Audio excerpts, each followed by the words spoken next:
For your viewing pleasure, this broadcast of the Municipal Council meeting of Alpena is made possible by the funding provided by the City of Alpena. Thank you for your generosity.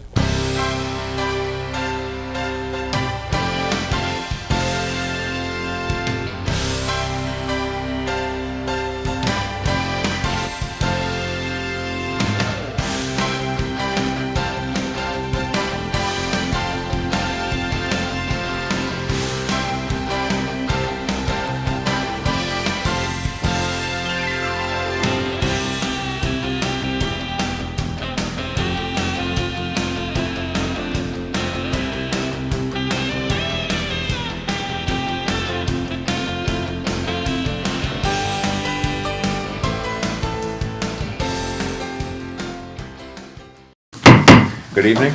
Welcome to the Alpena City Council meeting of September 4th, 2018. Call the order, please. Hess? Here. Johnson? Here. Nielsen? Here. Nowak? Here. Walagora? Here. Please rise for the pledge. I pledge allegiance to the flag of the United States of America and to the republic for which it stands, one nation, under God, indivisible, with liberty and justice for all. Okay, modifications to the agenda. I do have one request to add the proclamation to recognize the 30 days of peace. Be added under proclamations. Anything else? So moved. Second. I'm sorry. Hess? Yes. Johnson? Yes. Nielsen? Here. Yes. Nowak? Yes. And Walagora? Aye. Motion carried. Approval of the minutes for open and closed sessions of August 20th, 2018. Any issues or corrections? Citizens appearing before council on agenda and non-agenda items are allowed 5 minutes each to address your concerns. This is the only time during tonight's meeting you're allowed to address council. If you'd like to do so, please come to the podium and state your name and address for our records.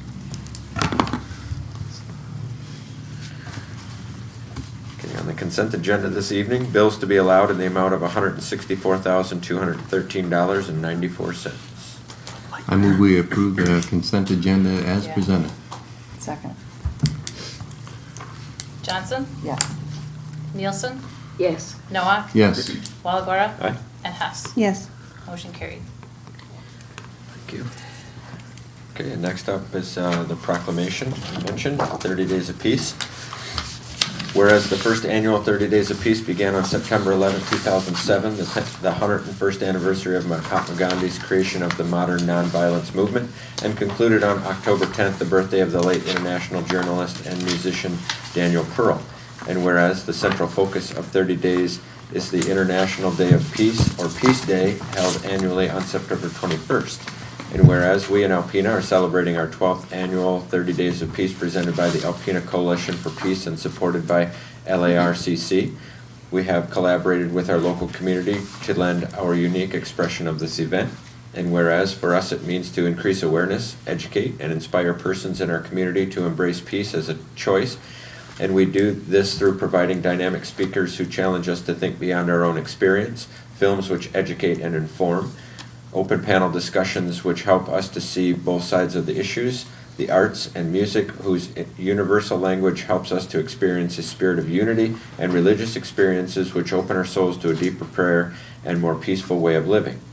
Now I therefore, Matthew J. Walagora, by the virtue of authority vested in me as the mayor of the city of Alpena, do hereby proclaim September 11th to October 10th, 2018 as 30 Days of Peace in Alpena, and encourage the participation of all public, private, and homeschool students to participate in the Peace Contest and Peace Concert, and all the citizens to be involved in the scheduled activities held during the occasion found at the Alpena County Library, Alpena Senior Citizen Center, and other locations throughout the community, and as advertised in the Alpena News. And tonight we have Carol Skiba from our organization with us.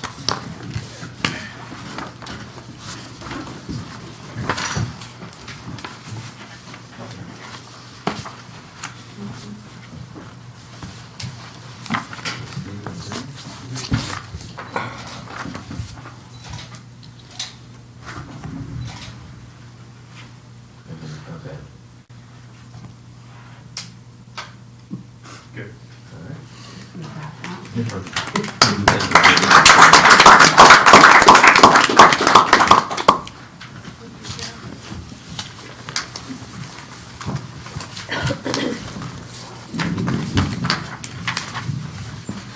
Okay, then we're down to report of officers, a resolution declaring change in nominating petition deadlines. Okay.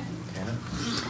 Due to legislative changes on nominating petition deadlines, the Michigan Municipal League conducted a search of city charters, and ours was cited as containing a due date for nominating petitions other than the current state law. The state amended the election law in 2012 to reflect a due date for nominating petitions 15 weeks prior to an election. Before this, the deadline was 12 weeks. Although the city has been conducting elections in accordance with the amended state law, there was never any formal action taken by council to document the change. Pursuant to the Home Rule City Act, a city can pass a resolution to fix this discrepancy in the charter language. As such, I prepared Resolution 2018-04 for your consideration and adoption. The MML also recommends that the city annotate the city charter to reflect the current state election law. Upon adoption of the resolution, I will submit the annotation to the Municipal Code Corporation for incorporation into the city charter, along with a copy to the MML to update its charter database.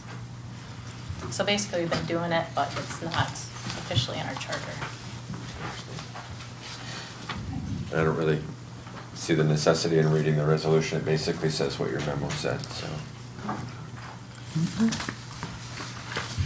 I move we adopt resolution 2018-04. Second. Nielsen? Yes. Nowak? Yes. Walagora? Aye. Hess? Yes. And Johnson? Yes. Motion carried. Thank you, Anna. New business, A is traffic control order 118, bus lane at Ella White. Back when we were in the design phase for the 4th Avenue improvements alongside Ella White School, we were approached by the school board and school system to try to improve traffic flow around there, including installation of a bus lane. Like I said, we did work with them to develop that as part of our overall project, widen that out, and put a bus-only parking. The intention is then to shift student pickup from the parents over to the 3rd Avenue side in that lane that had previously been used for buses. With construction completed just prior to the school year, we did issue a temporary TCO to sign that for bus parking only. Now what we would like to do is pass the current, or the TCO that is before you tonight, TCO 1-18, and that will rescind 2 or 3 other TCOs that dealt with parking on that section of 4th. We did, the school system did participate in the cost of that project with us. They paid for removal and replacement of the sidewalk along there, relocating it, getting it at a little bit different elevation. And we paid for the paving and some of the widening in there to help improve the overall traffic flow. I think they paid, Steve Just said, for over- the curb, for the just over curb as well. $9,000. And that included the new curb at the corner, I think,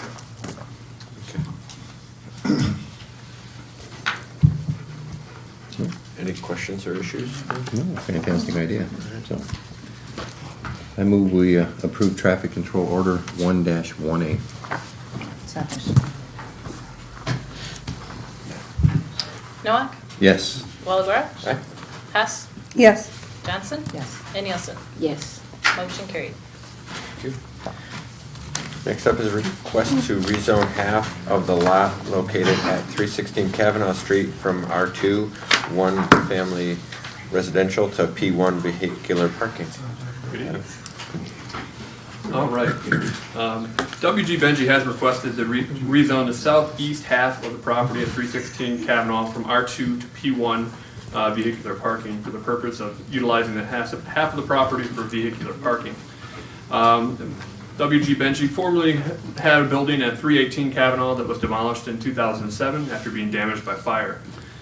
They requested a variance to allow them to construct a new building at 318 Cavanaugh, which was approved earlier this year by the ZBA. When notices were sent out, the adjoining residential property at 316 Cavanaugh approached the company about purchasing the property. They purchased the property, which is currently split down the middle into two different zoning districts, with half of the property along 318 Cavanaugh zoned I-1 Industrial District, and the other half along 901's South 9th being zoned R2 1 family residential, or 1 family residential.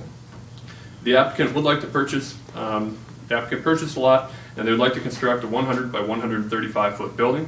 The building itself would be located entirely in the industrial district, but they would like to utilize the other half of 316 Cavanaugh for parking purposes, which would not be allowed in the R2 district. The applicants have asked for the rezone again from R2 to P1. The Planning Commission voted to recommend approval to the zoning request at their June meeting, and as the zoning change amends the zoning map, the City Council is required to approve any amendments via the adoption of an ordinance. As the property is currently half zone industrial and half residential, it would appear rezoning the one half from R2 to P1 would create a buffer from the industrial zoning to the remaining residential property at 901 South 9th. Therefore, staff recommends approval of the rezone request from R2 single family or 1 family residential district to P1 parking district as requested. Any questions No for Adam? questions on this. That was well covered, very well done. Lots of maps. A lot of maps. in there. It was a weird request. It was. However, definitely no. I move we approve the rezone request at 316 Cavanaugh from R2 to P1. Walagora? Aye. Hess? Yes. Johnson? Yes. Nielsen? And Noah? Yes. Motion carried. Thank you, Adam. Next up is discussion on prohibiting smoking in city parks. I don't know if you're kicking off, or Amber, please? I'll start this off. I asked for this to be added to the agenda so we can start discussing the possibility of prohibiting the tobacco use or smoking. There's different ways we can look at it in public parks and beaches. And I brought this up because a lot of residents have reached out to me, especially after the splash pad opened, and I've noticed myself, even though there are no cigarette towers at the beach, I've witnessed people putting off their cigarette and then burying it in the stand. And then I also did a lot of research in what other communities are doing in northern Michigan and all over Michigan. And I've shared this information individually with everyone. But there's just a growing trend, and it's spearheaded a lot of times by health departments, and even the Michigan Department of Health and Human Services is entirely for prohibiting smoking in parks and beaches, and they have a lot of reasons why. First, health reasons. Secondhand smoke, no amount is safe. It's a danger, and it can actually, be a trigger for asthma. It can be other health problems can be affected by a secondhand smoke, even in open areas. So right there, a health concern is one reason, and on top of it, the litter. It's cited all over the country and even the world that cigarette butts are like the #1 littered substance on the planet. And not only are they litter, they're toxic. And anywhere that children or families or people are trying to recreate and enjoy the space, having toxic litter is not a good thing. So, and they're also just promoting a healthy community. So those are the main reasons the Michigan Department of Health and Human Services cites as reasons to ban it. And then I did some more research, and this is available on the state websites. But this is a list from 2015, but even at that time there were well over 80 communities, cities, villages, counties that had already banned either smoking in some or all of their parks. And since then, we know there have been a lot more. Recently, just in June, Boyne City went to prohibiting it, and they're doing the trend of Charlevoix, East Jordan, Traverse City moved this year. They used to have most of their parks smoke-free, and this year they went to all of them, just to say, let's just, go across the board. So I wanted to start the discussion about perhaps looking at what this would look like in our community, and how that might look. It could, can be certain areas. It can be an ordinance. It could be a resolution. That's the route some communities go for. Might be something to talk to the police about what they might prefer. So that's where I just want to start the conversation and see what everyone thinks about it. Okay. Sure. No, I you know, read everything that Amber had sent us over in there and did some of my own individual research. And, you know, it's always been my area to keep the parks as clean as we possibly can. And we've all tried to do that by hiring the butt patrol basically to go out and clean up.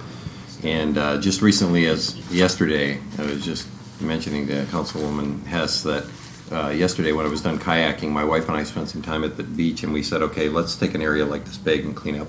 We had over 100 cigarette butts in a small area about the size of our seating area out here, just that quick. And then I've also, a few weeks ago when she you know, had mentioned this, or Greg had brought it to my attention, I researched and asked smokers. I specifically targeted smokers to understand what their feelings would be on this. A vast majority of the people I've talked to, and I could easily say that's in the 90 percentile, said that that would not be an issue for them at all. There were actually, some of them were in very strong favor of it. They said we don't need to, we can find other places to smoke and so on. We can do it in our cars. We can stay out of the parks.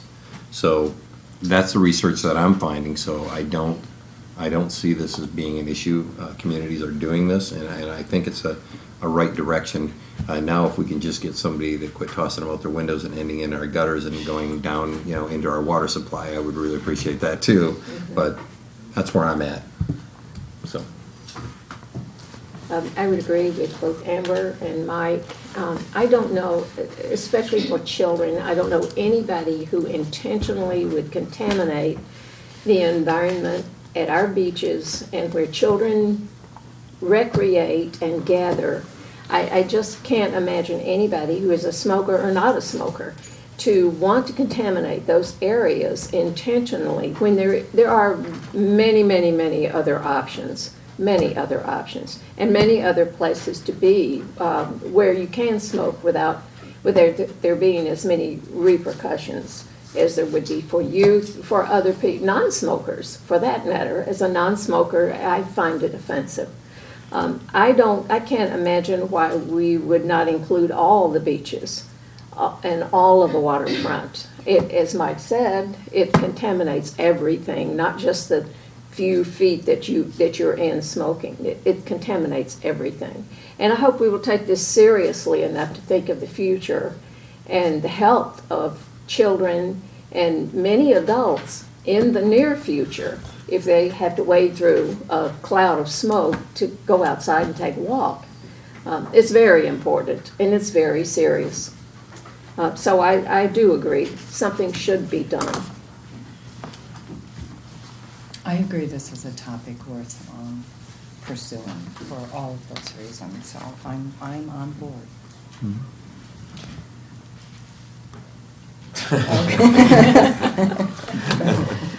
Always have to have one. It's always that one.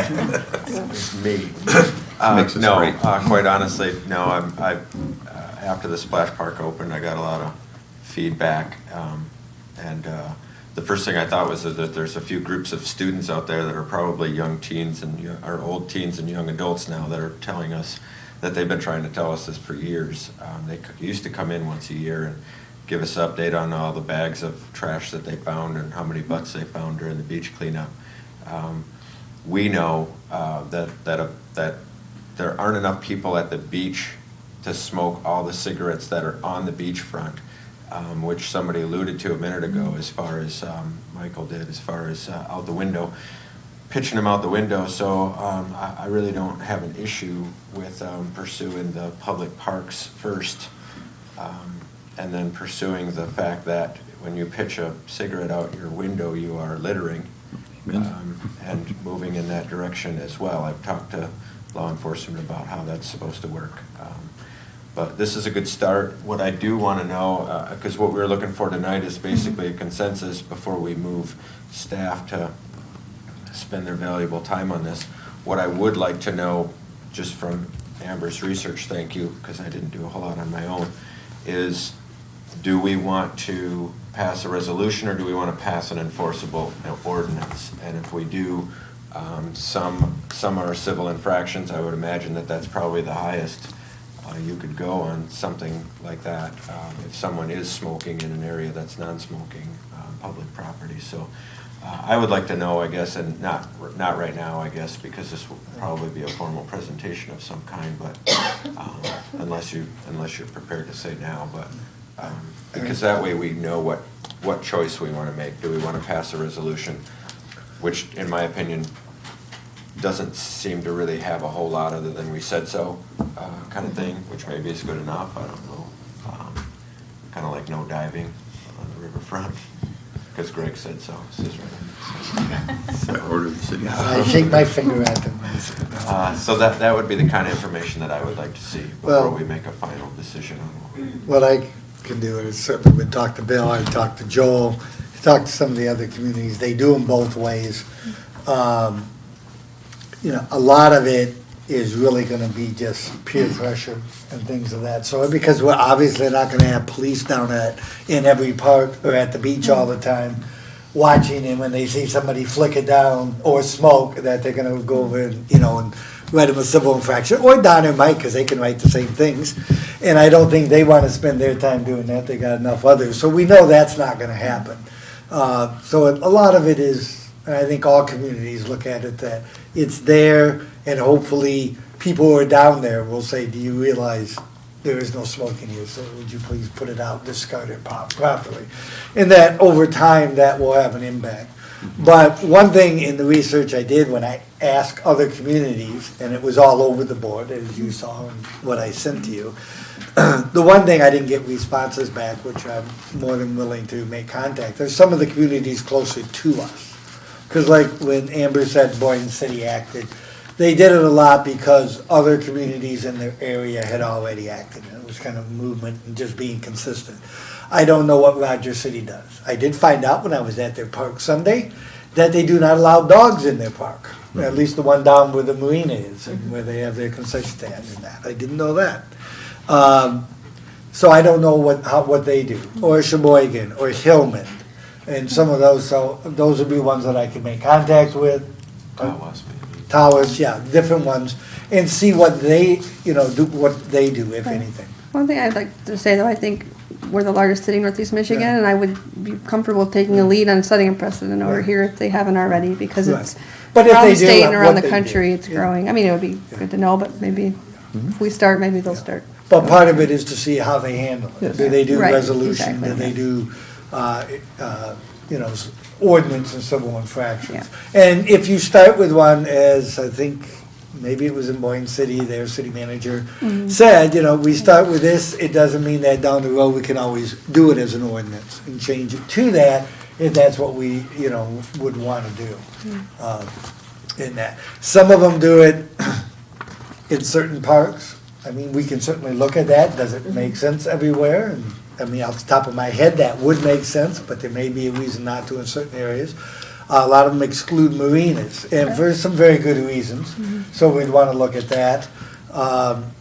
Some even put designated smoking areas, and I'm not sure that that's the best thing to be doing, to try to do that and then enforce something of that type of, no, yeah, you can't smoke there, but you can go over there and smoke. I think it'd be better to either you allow it or you don't. But again, that's off the top of my head, but more than willing to, like I said, work with police, code enforcement, Bill, and what some others do, and then come up with a report and a recommendation to you. If either to do nothing, which I don't think is the direction anybody wants to go, but if we do, which is the best direction to go, at least as a start. And we can do that.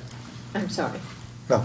I would ask if, in your research, if you could find out how effective signage, just signage, could be without having somebody patrol the beaches. I No. don't think that's exactly what. No, that's not going to happen. Signage is not going to. But patrolling the beaches Oh, and that, because we right. just simply don't have the But a personnel to do reminder, it. a sign. Oh, yeah. It's You would easy have to point use- to a sign and say it's no smoking at this beach. We would have to put that basically probably in every park, Right. a sign that says no smoking Yep. in Avery Park or McCray Park, whatever it is. Right. Well, I just think that in itself gives citizens an open door to say, oh, you know, maybe you don't know, there's Yeah. no smoking, That's it. without confrontation. I'm not a huge sign person. Matter of fact, I just absolutely cannot stand signs. I'm so tired of signs. But maybe maybe if we go that way, every park has a sign, so maybe something that's favorable, that looks fine, hanging off the bottom, that says a non-smoking park or something like that, rather than some gaudy metal Right. sign on a post. And the other thing to consider is where do you want to go? Because can go beyond smoking. A lot of them have made themselves tobacco-free. That is, no chewing tobacco, because that can end up in places as well. No e-cigarettes, any of these devices. So they've gone and basically said none of that is allowed. So that's another thing which we can look at, is just what do you want to prohibit? How far do you want to go? Because to say it's a smoke-free like park, if you want to also prohibit chewing tobacco, then you're gonna have to say something a little more, tobacco-free type of thing. Yeah, that's one thing I shared from it had as a poster, young lungs that play, welcome to our tobacco-free playground. I mean, that was one of the signs that they put up in the playground, but you can put a positive twist on it, Right. as far as So- healthy, but. Yeah, not just the usual with the cigarette with a circle and a slash for it, Something a little bit more. I But you guess- know, we all have rights. I don't, your rights stop where mine start.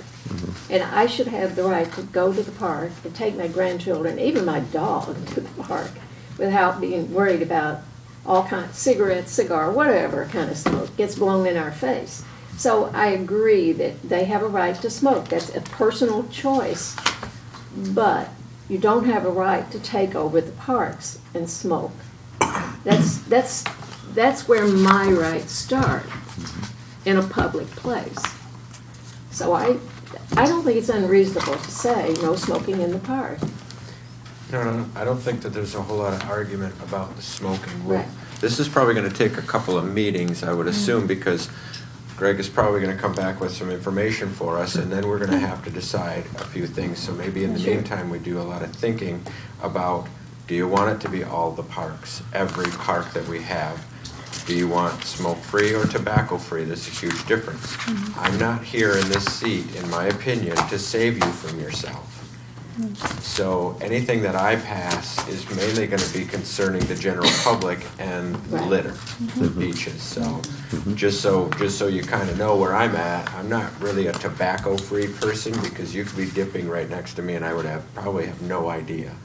The vape thing seems to dissipate very quickly, doesn't seem to bother me, there's nothing to throw on the ground.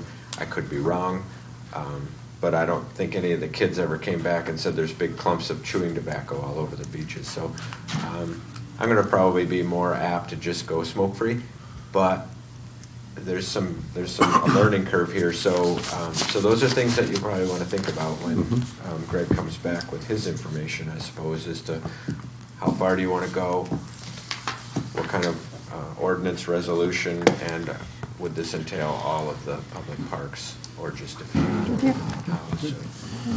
Do you need any action from us or direction or anything like that? I would like some documented direction for Greg to use some staff time on this, I suppose, would be appropriate. As far as reporting back, I can see if I can have something for next meeting. If it's not that, it won't be until the second meeting in October. I will not be at the first meeting. I'll be leaving the Quad Cities. If I don't go, you won't have a city manager, so I have to go there. So I will be missing that meeting. So if you don't mind, until the second meeting in October, I can make sure I have information, have talked to everybody, and can get a good report back to you. I don't think there's a big, huge rush for it, for the most part. It's been like this for many years. I'd rather get it right than get it quick. Right, yeah. And we're getting to the end of the season of where a lot of people are gonna be in the park. So. Okay. Very good. Maybe just Yep. I move we direct staff to research and come back to us with a resolution or an ordinance for smoke-free in parks. Second. Not just smoke-free, tobacco-free, maybe. Both. Well, Or the data. The data. It's for the options. How give that you would the work. options, Yeah, doing that'll something be the for thing. Provide the I want to say the back, options. because marijuana might pass in November, and that's another smoke, so. There you go. Gotta do that to be included. Okay. Hess, Yes. Johnson? Yes. Nielsen? Yes. Noah? Yes. And Walagora? Aye. Motion carried. I proudly say I move we adjourn. Second.